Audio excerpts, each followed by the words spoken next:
bare ikke tåle saltvand. Det er net. Og vi er jo fantastisk glade for, at 15 hold stiller op i år. Og vi må se, hvordan det udvikler sig. Det kan være, at vi skal lave alle mulige kvalifikationsrunder til næste år. Fordi vi håber, at det her bliver en succes. Grunden til, at det er jo for, at vi kan få startet noget kapselads ude.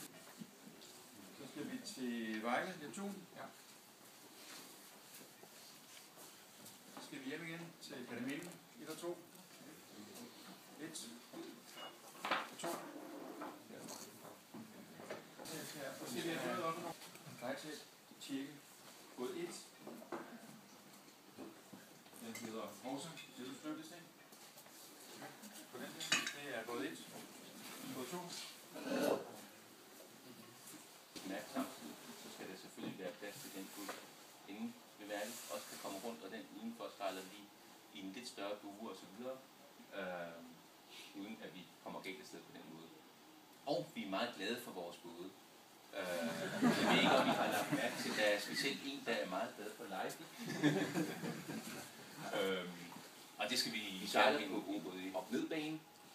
Det vil sige, vi sejler ud her, nogenlunde i den retning. Og det er vestenvind, det vil sige, at vinden blæser væk fra land.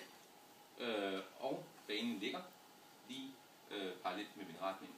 Det vil sige, at vi har et mærke ret tæt på havnen. Det er et topmærke, krydsmærke. Det krydser man op til. Så lægger vi en startlinje.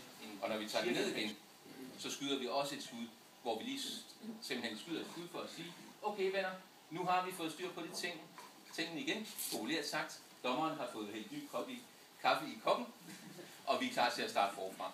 Og så starter vi en helt ny procedure. Og det vil sige, at hvis der sidder 2 flag henne på dommerbåden, så er vi midt i startproceduren. Hvis der sidder 1 flag, så er vi enten i begyndelsen eller i slutningen. Og hvis der sidder nogle flag, så er der gang i et eller andet. Og det er egentlig det, der er hovedbudskabet der. Ikke? Og så lige bruge det til, hvis I skal sætte sit ur, så kan I se, at det øjeblik flaget kommer frem, det er der, man starter ud. Hvis bruddet skulle smutte i pistolen. Jeg tror, der starter nogle rigtige. Der var en der. Ja. Som De står der. De står derhen og gemmer sig. De står der. Fordi det bliver sådan i dag, at bådene kommer ikke ind. Der er kørende udskiftning, hvis man kan sige det. Så det program, hvis man ikke ser programmet ind på vinduet, for hvordan dagen forløber, så kan man tage ind i på hovedet. For det er vigtigt, at man finder ud af, hvad hold man er, og hvornår man skal ud. Og så man er klar.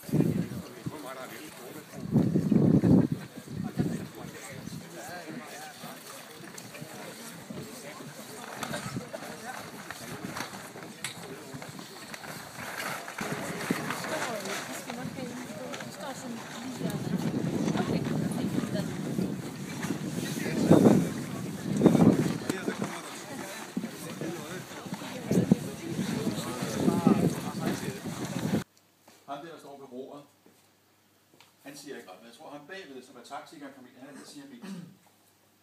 Og det der er så sjovt, de der både, som vi plejer at sige, det er den dårligste sejler på de der både. Ved han det er? Det er ham, der står ved roret. Og ved du hvad? Han er den rigeste. Og det er det, fordi der er ejeren, der skal styre. Og sådan er det. Men alle ved præcis, hvad de skal lave. Og det der billede, det kan vi lige så godt føre ned på den måde. Men det er det, vi skal prøve at opnå. Prøv at arbejde med, se båden som helhed, og så skabe målrettede, bevidste sejlere. Det vil vi gerne blive med. Så dropper I ikke ud igen.